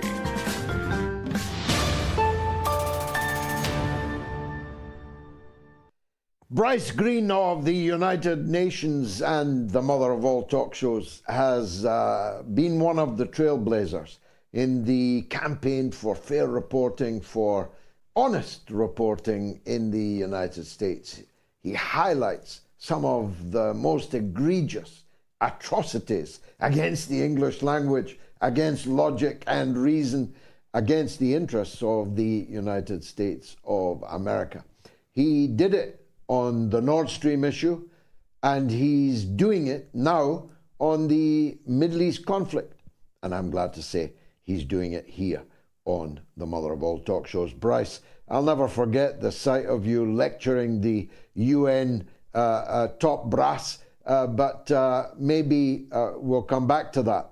I wanted to touch first with you on the Nord Stream issue. We've now found the culprit, apparently. President Zelensky didn't know anything about it. Neither did President Biden know anything about it. It was all done by some fellow who looked as if he might have some difficulty getting across a crowded room, but he apparently got down and deep and blew up the Nord Stream. Tell us about this development, please. Right. Well, the recent reporting on the Nord Stream attack comes from the Washington Post, and they're blaming a Ukrainian official named Stravinsky, who has been an outspoken critic of the Zelensky administration and is currently under arrest for some charges relating to some earlier treason. But there are a lot of problems with this report. As I'm sure a lot of your listeners have been following, this story has gone all sorts of different ways. Initially, reports blamed Russia, and New York Times, Washington Post, and all the establishment media who claim to be arbiters of truth, they just blamed Russia without any evidence. And then you had silence after it became clear that there was no real motive for Russia to do it, and there was no real evidence to back it up. But later on, you had Seymour Hersh, a veteran reporter from the United States, write a report blaming Joe Biden and the Americans for having a direct hand in blowing up the pipeline. And shortly after that, you then had these reports that the Washington Post is now promoting about a group of pro-Ukrainian nationals who weren't necessarily connected to Zelensky, who used a yacht to blow up the pipeline. Now, there are a lot of conflicting facts and outstanding facts, but what the core of what I told the United Nations was that regardless of whether or not it was American divers, as according to Seymour Hersh, or whether or not it was Ukrainian divers, according to other media reports, the United States still bears primary responsibility. Because, as was reported here in the West by journalist James Bamford, the U.S. has that ocean wired up to high heaven with acoustic sensors that are able to sense which ships go where and where the ships came from. And the U.S. almost certainly had immediate knowledge of which ship was around and who was the actual culprit of the pipelines. So regardless of whether or not Hersh was correct, and regardless of whether or not this Washington Post story is correct, the current Washington Post story leaves out the crucial fact that the United States supported the pipeline's destruction, had yearned for the pipeline's destruction, celebrated it, and almost certainly had immediate knowledge of who was responsible, which means they covered it up. And so, again, what I told the UN was it doesn't matter whether or not it was Ukrainian people now who are being blamed for it, or whether or not it was directly the U.S. The end result is the exact same. But that last part, has been completely omitted from the current reporting. Now we see as public opinion turns on Ukraine and the Ukrainian war, as Zelensky is worried that Israel is becoming a distraction for Ukraine, you're starting to see a lot of the truth about what's really going on in that conflict start to come out. And now you're seeing Biden officials start to pressure Ukraine for peace, something they could have done for a long time. But this Nord Stream story, solely blaming Ukraine and ignoring the culpability of the United States, well, that's part of that. That's part of this pushing Ukraine under the bus, blaming all the problems on internal problems within Ukraine, and washing the United States' hand of the problems, when in reality, everything from the start of this war to the Nord Stream pipeline bombing to the failed counteroffensive has been the U.S. and their policy. There's no getting around that, but the American media seems to have no ease distorting that reality. Well, of course, it will not be possible to wash the hands of the blood in Gaza. All the perfumes of Arabia will not extinguish that damned spot. The culpability of the American government in this case is complete. And yet we have Blinken, and I haven't heard Biden say it, but I've heard Blinken say it, that too many people are dying. How many people have to die before the U.S. turns off the taps, in your view? Well, that's just the thing. You can see all these claims from U.S. officials and all these reports in the U.S. media talking about how the U.S. is dismayed at the way Israel's conducting itself and how they just want a humanitarian pause to stop the high civilian death toll. But if you look at their actions speak louder than their words, and their actions say Israel has a blank check to keep doing whatever they want. Remember, Israel receives $4 billion a year from the American empire. And just recently, we passed another $14 billion. That was the first thing we did after we got a new Speaker of the House. And so Israel isn't really in a position to say no to America when we say you shouldn't advance into Gaza, or you shouldn't be blowing up hospitals, or maybe you should go ahead and start to think about ending the occupation. All of these things are within the U.S.'s control. And so these false tears of these civilian casualties by these Biden administration officials, it should be understood as just that. It's just false care. They don't care about these people. If they cared, they would exercise their abilities, which they do have, to get Israel to stop the bombing completely, to call for a ceasefire, to take steps to ease the blockade, which is the root of the violence that happened on October 7th, to end the occupation, which is the root of all the violence that happens within Israel. Everyone understands that, but no one seems to act on it. And again, the media are complicit in allowing this vision, this image of an administration who is doing what they can to stop Israel, but they just can't restrain their closest ally. That's all nonsense, and it should be dismissed. The signs are that the public are not with the political class on this. 66% of people want a ceasefire now in the US. 80% of Democratic Party voters want a ceasefire in the US. But the three main candidates running for president next year, Biden, Trump, and Kennedy, are all absolutely gung-ho for Bibi Netanyahu. How did that happen, Bryce? Well, over the years, as many Congress people, Hill staffers, and other people who work in D.C. will tell you, the Israel lobby has been one of the most powerful forces in American politics for years and years and years, at least since 1967, maybe somewhat longer. But the Israel lobby, they are able to gain the support of Congress people by the sheer force of their donations alone. They're able to muster support for candidates who support their worldview, and they're able to muster support against those same candidates should they go against what the Israel lobby dictates. And, this lobby would have significant power by itself, but it's gotten a major boost by the fact that Israel aligns with some of the most hawkish elements in the American imperial establishment. Israel has been helping the United States achieve its goals in the Middle East. They help with Syria. They were one of the major people pushing for the invasion of Iraq. These hawks are empowered by Israel, and Israel is empowered by these hawks. So it's a virtuous circle where, of course, Israel is the junior partner, but the American empire benefits from Israel. Of course, none of the rest of the world benefits. The Middle East doesn't benefit. The people in Palestine don't benefit. Even Israelis themselves and American individuals themselves don't benefit from this alliance and this unconditional support.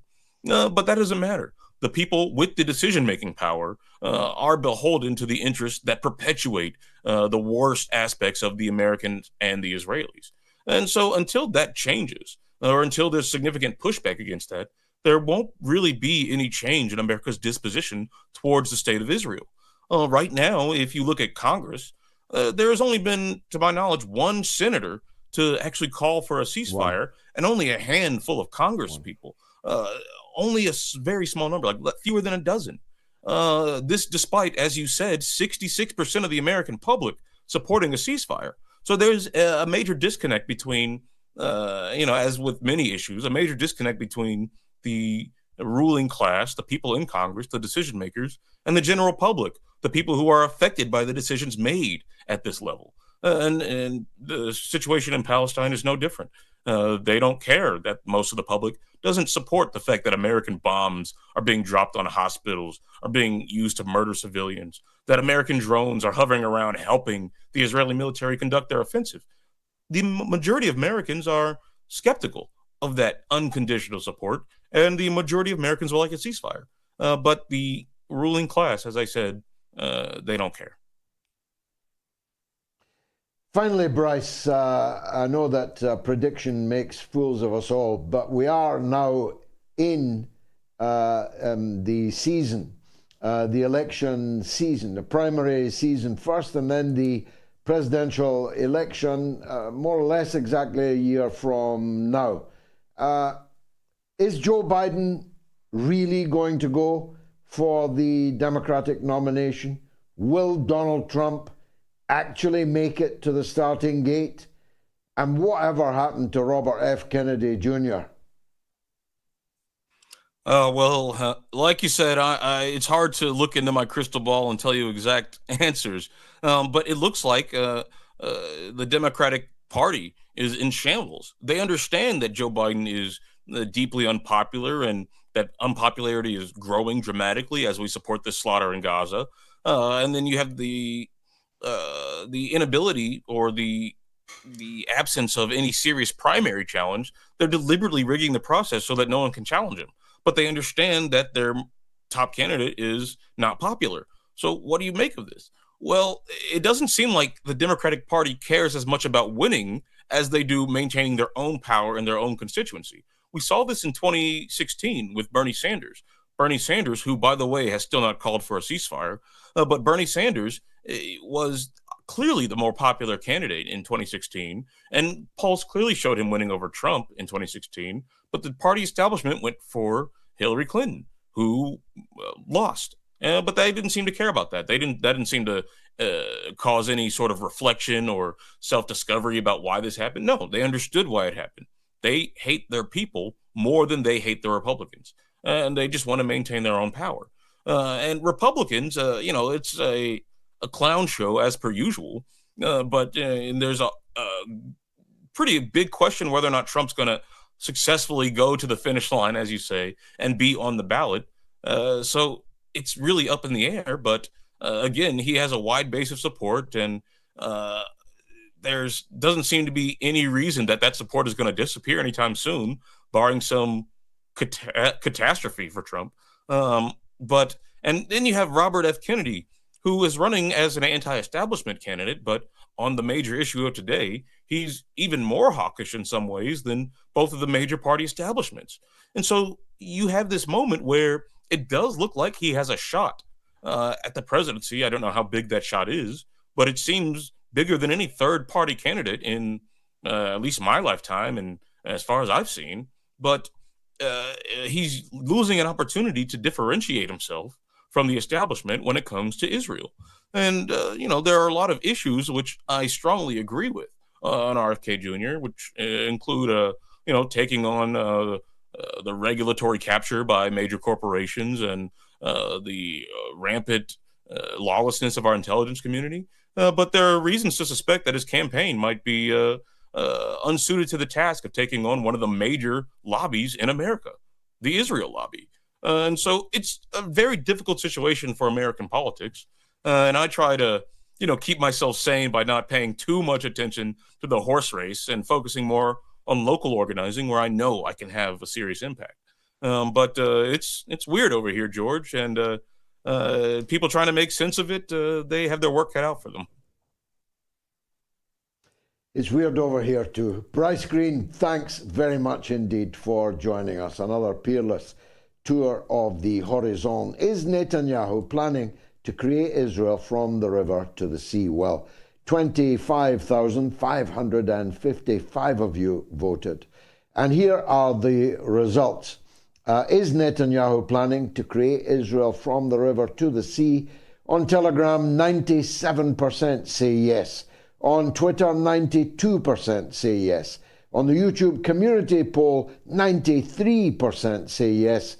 And on the YouTube stream, 95% say yes. Pretty overwhelming indeed. Let's take a quick break, and then it's your calls right to the end.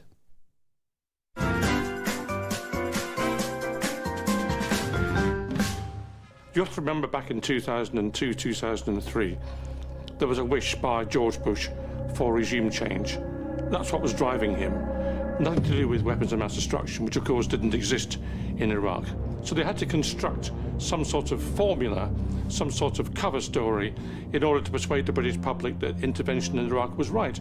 Now, David Kelly, as an expert in weapons of mass destruction, knew that this was untrue. He knew that there were probably no weapons of mass destruction in Iraq. That was a guy that could have brought down the whole system. I reckon you're chaff. You've been thrown up to divert our probing. The Foreign Affairs Select Committee, that parliamentarian briefing, I think that was an indignity to him. We saw it on the news, and my very first thought was shock. Oh my God, you know, this man is in the eye of the media hurricane. He should be protected by that at least. You've got that on your hands, Prime Minister. Are you going to resign over this? I don't know the details of how Lord Hutton happened to be selected, but what was certainly the case is that he was the right kind of judge to use from the point of view of Downing Street and the intelligence services as well. Of the 21 days of hearing, only one half of one day was spent on discussing the forensic aspects. That is disgusting. We were given the Hutton report the day before it was published, but actually what happened was he went too far. The events of 2003 were disgraceful ones in this country's history, and it's unfinished business. Those responsible for an illegal war, those responsible for the death of David Kelly, have not been brought to justice. There's been no inquest into David Kelly's death. There needs to be one. We need to make sure that those who behaved in a reprehensible way in 2003 are finally brought to book.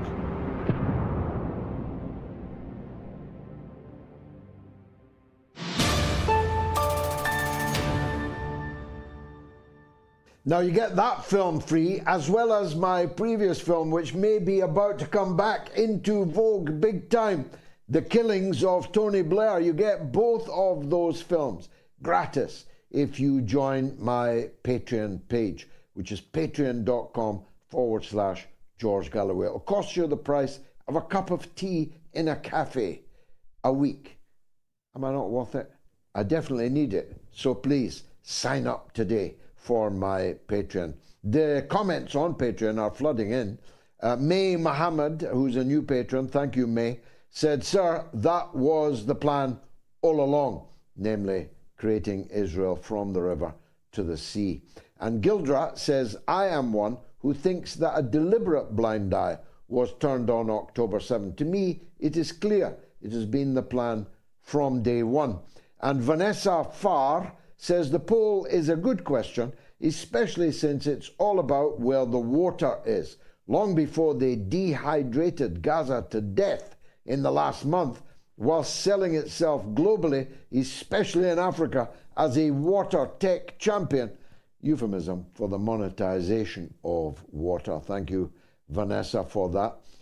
On the killings of Tony Blair, I knew Tony Blair and Bush were corrupt, but I never realized until your film that it was this deep, as well as being years and years in the making, as well as them getting away with it for years afterwards. Thank you, George. I appreciate the truth. Thank you for that. From John, I think it was, yeah. Mo is on the line in London on Palestine. Let's see what she thinks. Mo, go ahead. Good evening, and thank you for taking my call. I just want to say something about the boycott.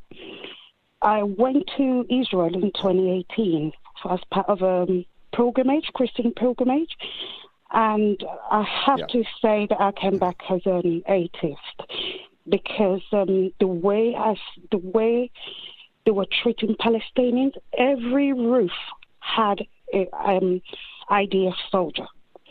They picked up a kid. I saw it with my eyes, the way they picked a kid. It was so, so scary. And I just want to, I was born into a Christian home. My father was a clergy. My mom still works in the church.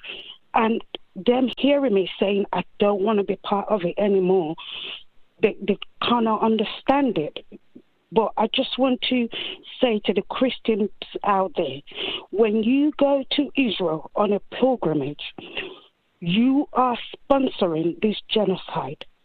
I'm not saying don't be a Christian, but you going there, you are actually financing the Israeli state to continue to oppress the Palestinians. It is not hidden. It is everywhere you go.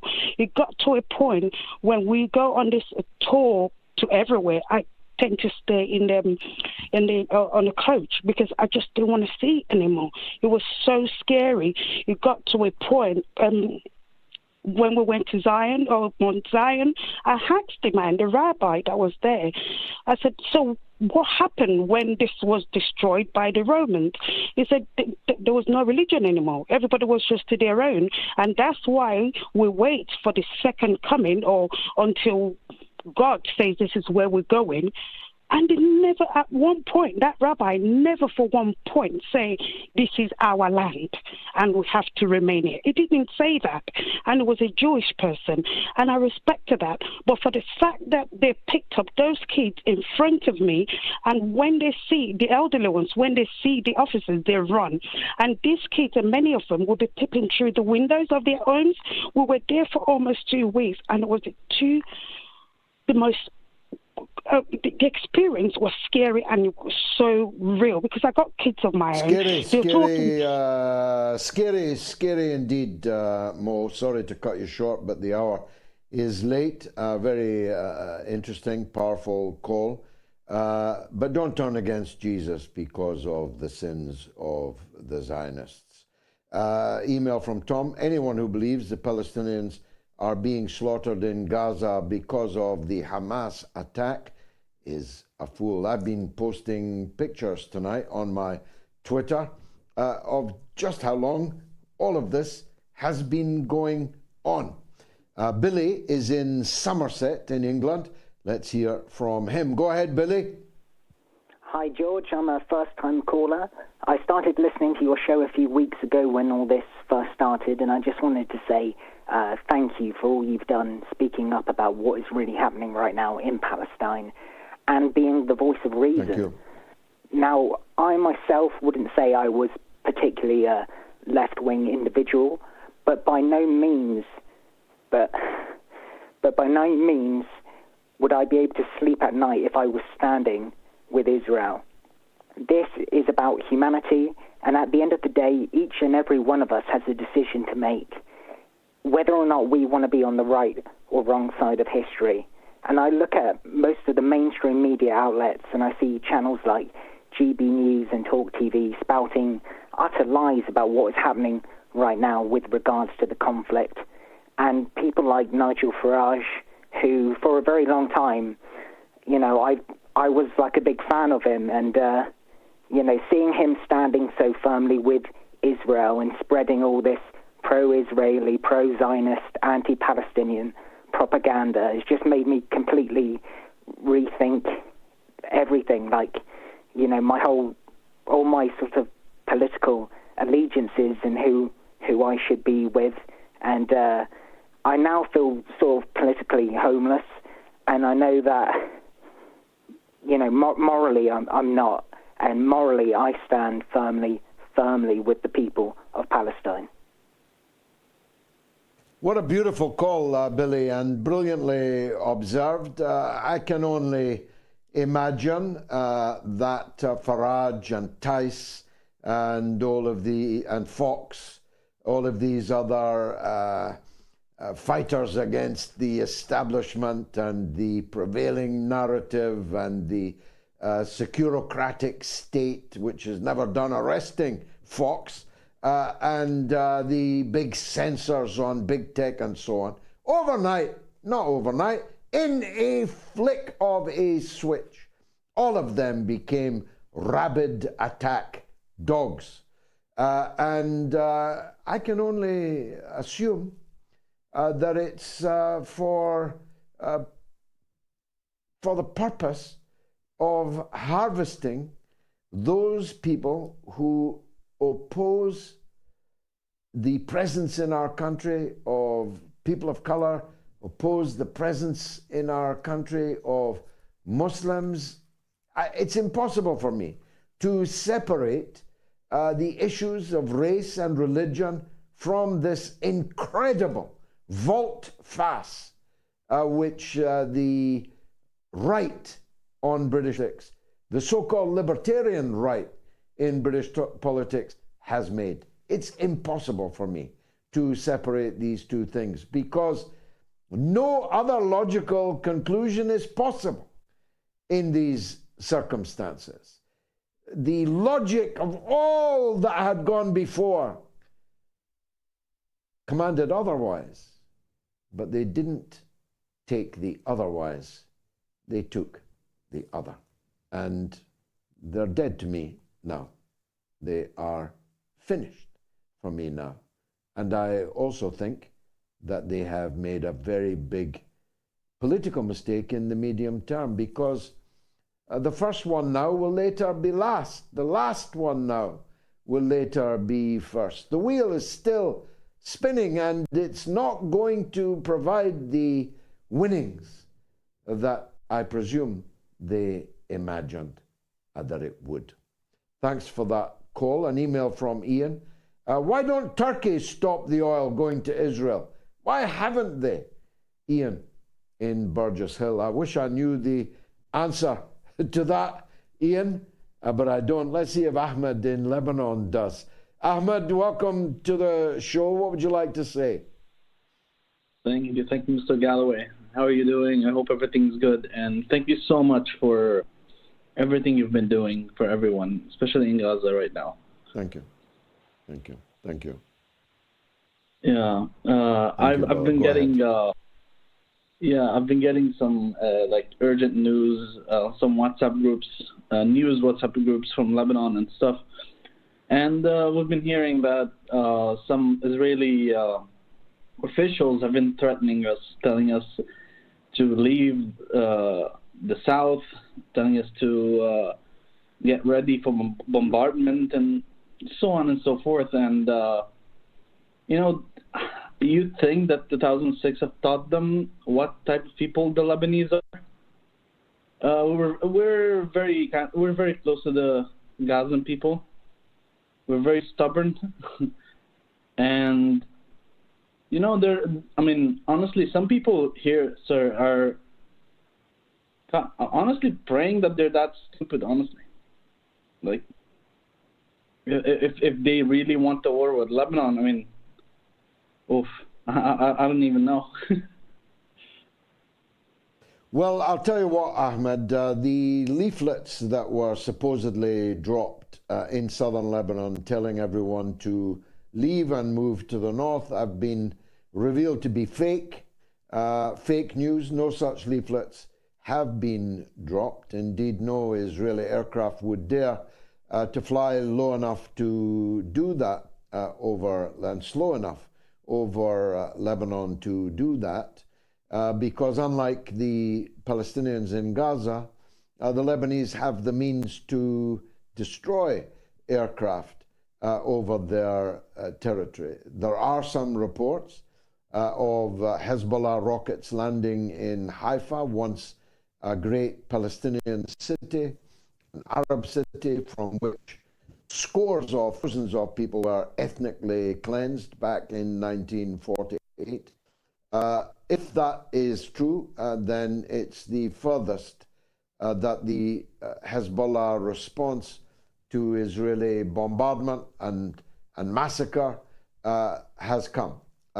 In which case, the Israeli official minister who said on television tonight that war with Lebanon looks inevitable, that may come to pass. And if it comes to pass, it will not be easy to control the course of that war for the reasons that I have outlined earlier. If Hezbollah is winning in that war, then the United States will have to intervene from its aircraft carriers and warships in the Eastern Mediterranean. If the United States intervenes, then it seems unlikely that Iran will be able to remain silent, or other friends of Iran, friends of Hezbollah throughout the region. If Syria is attacked, by the United States or Israel. I don't think I have to remind you, but let me remind others that the Syrian Arab Republic for more than 50 years has been a military political ally of Russia. And Russia has a treaty obligation to defend the territorial integrity and independence of Syria. And if Syria is attacked by the United States, by Israel, Russia too will not be able to stay out of the war, and therefore will have a prospect rolling out in front of us of war throughout the region, leading to war throughout the world. Stakes are high. Desmond sends an email, breaking report on Al-Quds Telegram channel. US troops are embedded with the Israeli Defense Force in Gaza. That comes from Des in Manchester. Thanks, Des, for that. Thanks, all of you, for watching this evening. I think it's been a cracking show myself, and if you agree, the good news is on Wednesday at the slightly late time of 9 p.m. UK. So do come on Wednesday. God knows what the developments will be between now and then. Follow me on Twitter, join the 600,000, join the 800,000 plus on Facebook, join the 100,000 plus on Instagram, and stay in touch. Good night.